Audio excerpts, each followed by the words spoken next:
Hello and welcome to our broadcast. I'm your host, Syl Trepanier, Senior Vice President and System Chief Nursing Officer at Providence. As a reminder, the information provided during this event is for information purposes only. If you have any medical questions, please reach out to your primary care or healthcare professional. Joining me during this live event today is Cynthia Clements, a registered nurse in Valdez, Alaska, and Chris Cothran, a registered nurse from Anchorage, Alaska. Cindy and Chris, welcome. Hi. Thank you. Great to see you. Happy Friday. Yeah. Yes. Happy Friday, and I understand that. Cindy, you're off this week, so you're enjoying the sightseeing and the beautiful winter weather of Anchorage, right? Yeah. I'm PTO all week, skiing at Alyeska, skiing the great ski trails in Anchorage. It's been fun. Good for you. Good for you. So, how about you start us off, Cindy? Just tell us a little bit about yourself and what you do. Okay.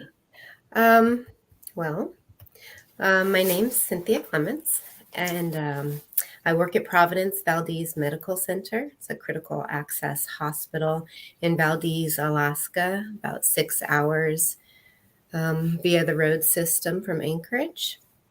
I moved to Alaska in 1998 from Alabama and graduated from the BS in nursing program at UAA in Anchorage in 2009. I started my nursing career at Matsu Regional Medical Center in the emergency department after being an EMT in the Matanuska Valley at Station 61 for a while. So had some pre-hospital experience and then just went right into the emergency department. And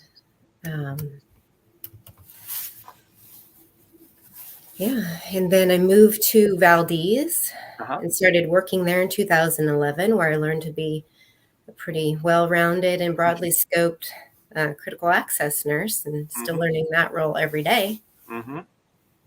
Good, awesome. Well, great to have you with us this afternoon, Chris. Welcome. Tell us a little bit about yourself and what you do. Okay. My name is Chris Cothran, and I'm pretty much a lifelong Alaskan. Moved up here in '72.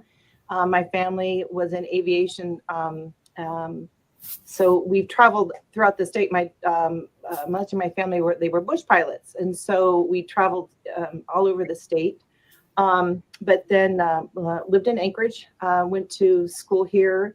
Went to UAA nursing school as well. Got my BSN way back in 1988. I started here at Providence in 1989 in January. So I've been here for 33 years. Wow. I've been medical oncology, and that wasn't the original plan. The original plan was, I wanted to get some med surg under my belt, do critical care, and I wanted to be a flight nurse, just to kind of carry a little bit of the family tradition as well as the healthcare tradition. And I started working with oncology patients from my first year. And I just fell in love with that. I truly love oncology patients. I love oncology as a science, the whole bit. So I've been here for all 33 years. So I work as a bedside nurse. I also work as charge resource nurse as well. Do orientation for new hires, new grads, that kind of thing. And my husband is a nurse here as well. He works in the recovery room. My son is a nurse here as well. He works in ICU. Wow. Awesome. Yep. There's been one time where one patient was touched by all three Cothrans. So, oh, wow. Yeah, so that was kind of cool. And I just, I think I'll probably just stay at the bedside my entire rest of my career. And that's me. Good for you. Well, that's pretty. I don't think I've ever talked to any nurse in my career that the husband and a son, right? Being a nurse at the same time. So that's pretty cool. Good for all of you. And you beat me up by 1 year. So you graduated in '88, and I graduated in '89. So.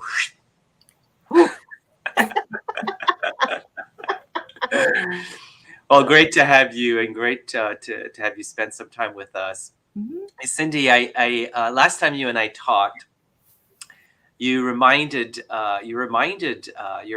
In fact, Chris was in on the conversation with us. You reminded us that you really need to be a strong generalist when you work in a critical access hospital, rural settings, if you will. Can you tell us a little bit more about what does that mean? What does that look like to be a nurse in Valdez? Like, maybe describe for us a day in the life of. What does that look like? Yes. So let me give you a bit of context, right? So we're a 21 bed facility. We work in the acute care side, which is 11 beds. And it's one department, one floor. It's not, compartmentalized. So we staff on a good day 3 to 4 nurses, 1 CNA. And our nurses work in med surge, OB, ED, OR, and any outpatient ambulatory services. So we have many nurses that have their own background, their own specialty, like ED or ICU, and they bring that value to the team. So we definitely have to work collaboratively to take care of the patients that we see. And we live in a really remote recreational area. So we see high acuity at lower volumes. And on any given day, you can be laboring an OB patient. A trauma patient can come in via EMS or helicopter. And then we have our regular medical issues like STEMIs or COPD exacerbations. And then we have our outpatient infusions like Remicade, Tysabri, Regeneron. So on any given day, that's what you'll see coming through the door.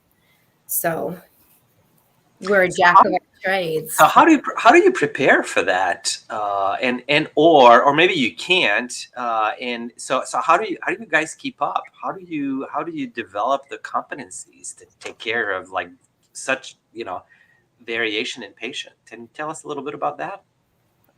A lot of education. And I think it takes a lot of self-motivation, self-learning, because as the one educator for the facility for all the specialties, it is difficult to maintain and keep up on all those competencies, especially in the past 2.5 years when we've thrown COVID into the workflow. But it's constant. There's always classes because our nurses have to have all 6 certifications to function in the ED. We're also trauma level 4 center, so all of our nurses have to have TNCC.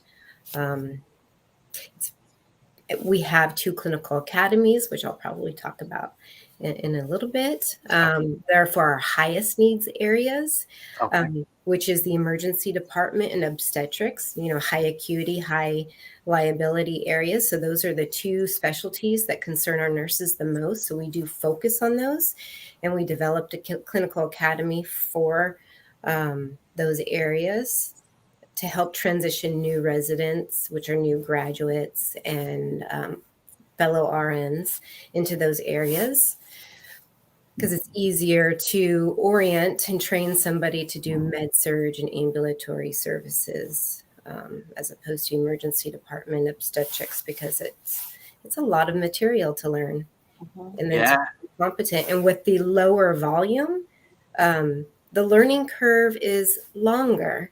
Yeah. Because we don't get that volume for that quick retention. Yeah. I bet.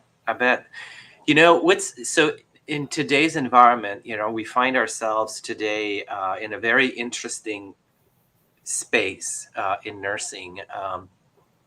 Huge demand. The supply is wonky, at best right now. Do you find that is it tough to recruit and retain, or tougher to recruit and easier to retain? What's that look like for a place like Valdez, or is it tough for both? I definitely think it's tough for both. Okay. It's definitely more difficult to recruit. We have a few longtime nurses, and given our area, our landscape that we live in, it can be difficult too, living remotely, living in a place that gets a lot of snow Yeah. and it's dark. The recruitment is definitely difficult, and we've worked hard on that over the last couple years. And it's not an easy workplace to step into. It can be very intimidating. I mean, you become strong in a single department. You develop a workflow, and you can hold down 4 to 5 patients. But when you step into an environment where you may have a solid background in one area, but all these other specialties may make you nervous. If you're not ready to just jump right in and learn what you can to do the best you can, it can be very intimidating. It does scare some folks away. Yeah. Yeah, I bet. I mean, I tell you, you and I would find ourselves on that unit right now, and there'd be a laboring woman that comes in. I'd go like, Cindy. 'Cause- I mean, really, seriously. I mean, that's specialty skills right there. Mm-hmm. Wow. Indeed. Well, thanks for giving us a flavor for what that looks like, Chris. Lots of passion around oncology. You've been in that space for so long, and I remember that the last time you and I talked about, we referenced the special kind of hell that we've been living over the last 2.5 years now. Right? Who knows how long it's been, and yet. You and all of your colleagues, are still showing up every day. I mean, what keeps you going right now? What feeds your soul as a nurse? Yeah, and we try and really talk a lot about that, because it is, like you said, it's been a really difficult time. Nurses are burnt out. Nurses are leaving. We have a different population. We have a different patient population that are very. It's difficult to take care of them. Let's just say, put it that way. So, but the other day, it's our patients that show that love and that support, and that, they'll say, "Oh, thank you so much for being here. We really appreciate you." And we have this one in particular patient, just dear to my heart. And anyway, he he says, "Thank you guys so much for being here. You're part of our family," and so on and so forth. And it was like, no, you know what? It's patients like that reignite that reason that you are a nurse, and that reason why you still show up, and you're still there. And it's that, and so I have to thank them. I say, no, thank you for reigniting us. And you have those small pockets that I think you have to kind of hold on to, that is why you became a nurse. That is why you're here. And just to kind of go on a little side note, I don't know of any other profession or any other job that somebody can do. I've done everything from deliver a baby outside a door at the hospital to speak at one of my patients' funerals. So, you have that huge range. But it's those patients that that you make a difference, and they verbalize that to you, and it's like, okay, I'm reignited, kind of thing. So, yeah. Yeah, I bet. You earlier on, I think I heard you say, nurses are burnt out, and I would agree with you that there's too many nurses, that are burnt out. No one deserves to be burnt out, and my understanding, my reading, the little bit of expertise I have around that, everything leads to there's no silver bullets. There's it's an individual feeling, a space that one can find themselves in for all sorts of reasons. But knowing what we know and knowing what you know, having practiced for all these years and seeing more people around you, this is just an assumption on my part, more people around you that tell you they're burnt out or they look like they're burnt out. Although there's no silver bullet, what should we be focused on so that we decrease that feeling of burnout that too many nurses are feeling right now? Yeah. I mean, what's the top 3 priorities from your perspective? Well, and I think I can speak for our unit. What I think has, Five North has a special place in my heart. So I think what we do really well here is that we are a second family. So we rely on one another. We help out one another. We have great teamwork on our unit. I mean, because we're also not only oncology, but we're a medical unit. So as you guys will know, medical units are everything, right? So we really work together well. We'll do little special days, kind of make work a little bit more fun as much as we can. But I think it's that support. It's that, yeah. And acknowledging that, it's tough. Nobody's saying it's not tough.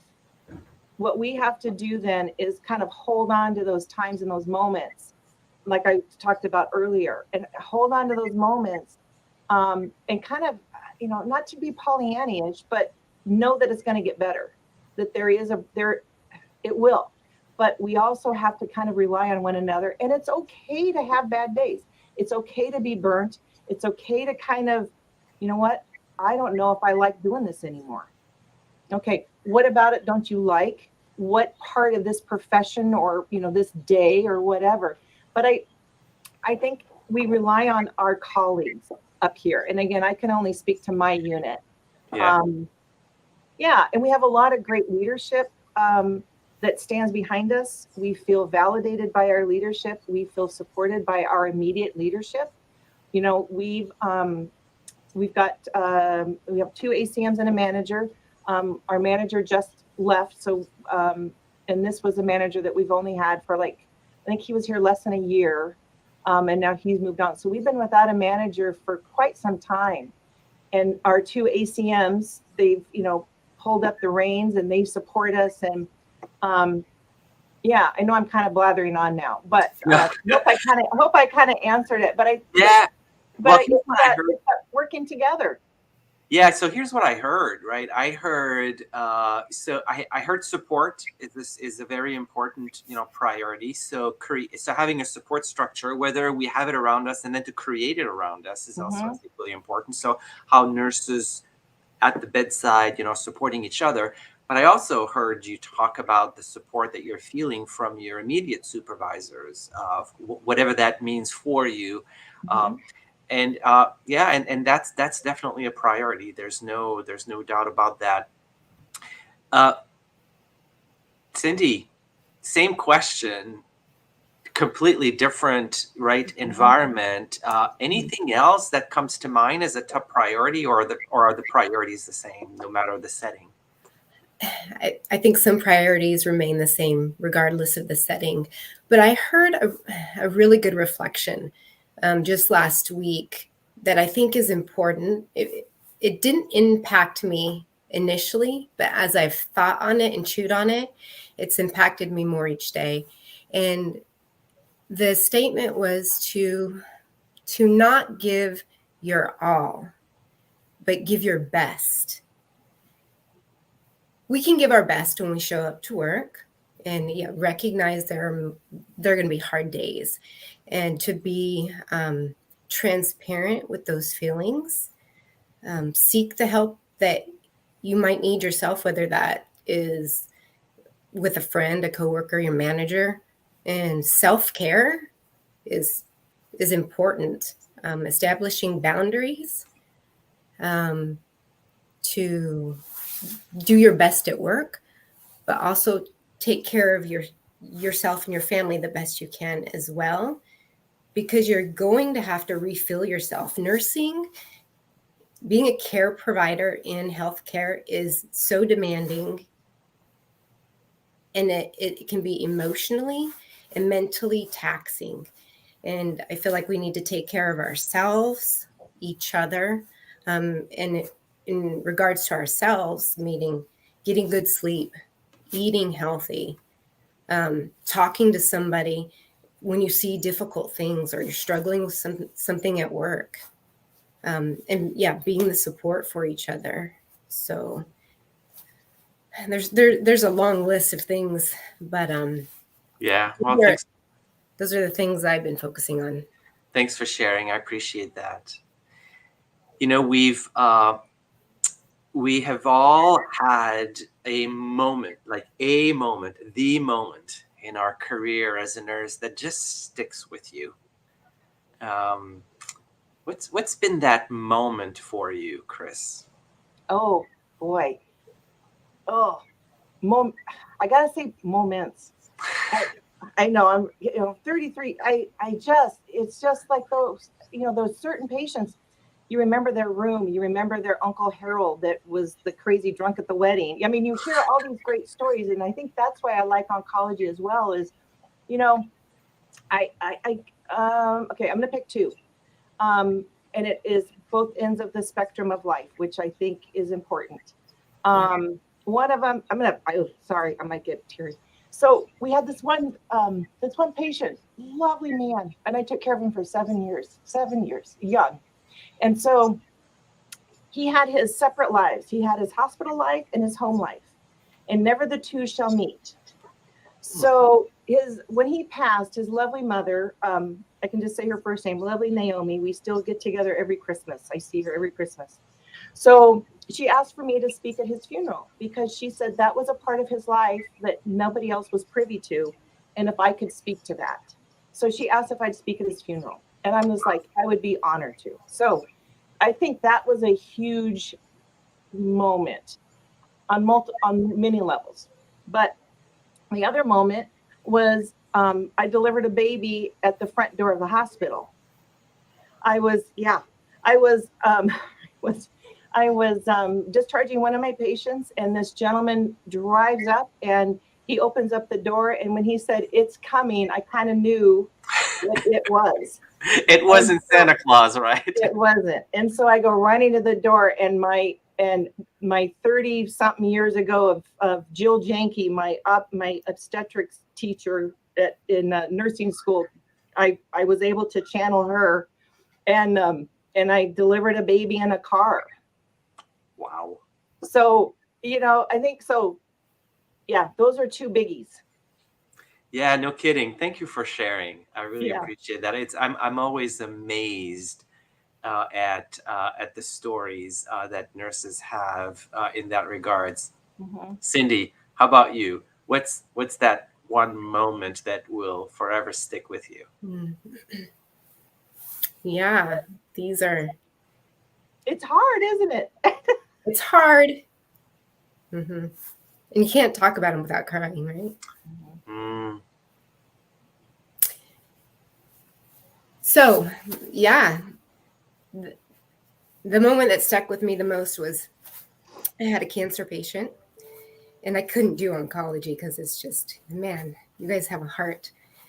It takes a lot, but she was dying, right? She was end of life, and her family came from out of country, couldn't stay to be there with her.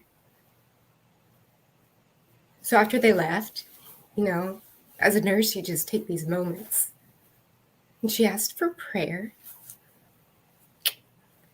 and prayed with her. And it's so important to be present in these tender moments for people, but also to remember why we still do this.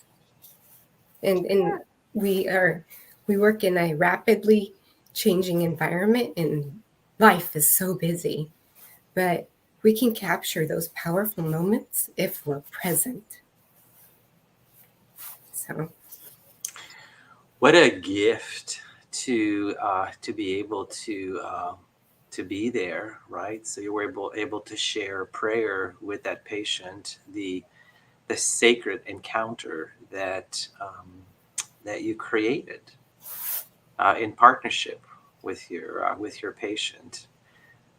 So what a gift that was, and what a gift it is that that you actually shared that with us today, both of you.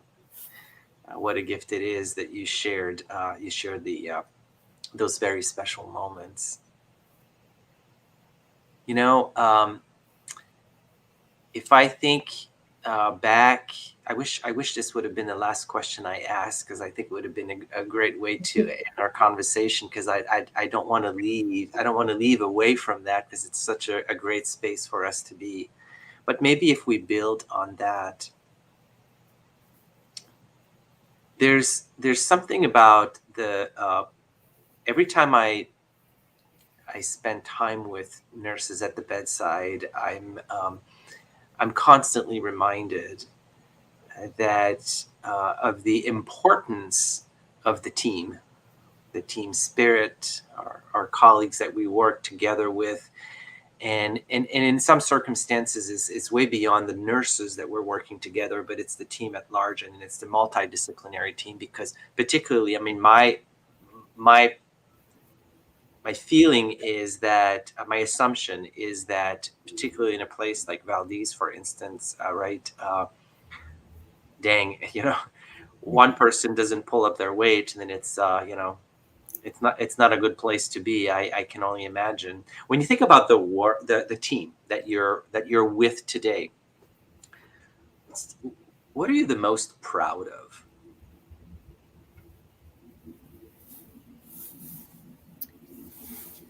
Any one of you? Oh, The team for sure. So to say more about that.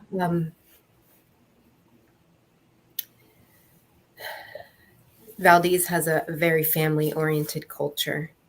It definitely provides a connection, a sense of belonging, not only from administration and nursing.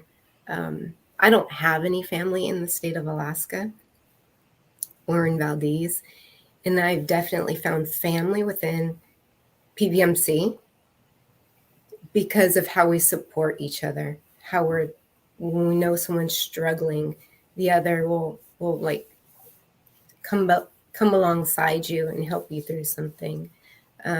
We face challenges together, not only just because of where we work remotely, but COVID challenges, all the surges, still encouraging each other. I mean, I couldn't be more proud of every person I work with in Valdez. Awesome. And I just think that I'm very thankful that I'm a team member there. Good for you. Good for you. A theme that oftentimes, carries through, and it as I'm hearing you say it, though, it's. I mean, I'm hearing you say it's the entire organization, which is pretty amazing to hear. They've built a really good culture over the last several years, and you can feel it when you walk in the doors at the facility. You'll experience it in August. Awesome. I look forward to it. How about you, Chris? Listening to Cindy, I'm at times I miss that smaller community, that smaller team kind of thing. And speaking of teams, please tell Michaela hello from Dean and I. Will do. Yeah. My husband used to work with Michaela, who now works down in Valdez. So the team expands. So, but I will say, thinking about that, working in a larger facility versus a smaller facility, our team, we have little micro teams. I think what might be the best way to kind of describe that. Yeah. We have our team during the day, where it's the nurses and the PCTs, the respiratory therapists, the occupational therapists, the physical therapists, and all of that. And for me, working here for so long, knowing these people, which is lovely. You know them, so you develop these relationships. So you work as a team. You're able to call them up and say, hey, so and so that we worked with yesterday, they aren't walking as well. So can you maybe spend a little bit of extra time, physical therapist friend, and or what can I do to help getting him stronger? And then you make that team a little bit larger, floor to floor. And hey, 4 North, which is our surgical unit. Oh man, we've got this surgery patient. We've got this wound. What would you do for this dressing, kind of thing? And so in a way, having those larger teams is really nice. But I gotta say, I like my small, and maybe that's because I don't know, but yeah, so you kind of have those little micro teams. Yeah. But yeah, it's really nice. We all work really well together. I gotta say that.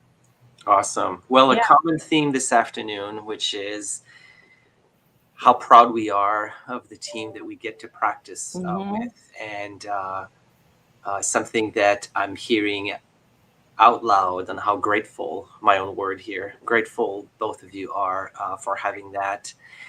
Chris, Cindy, thank you so much for joining us today. And to everyone for listening and sending in your questions.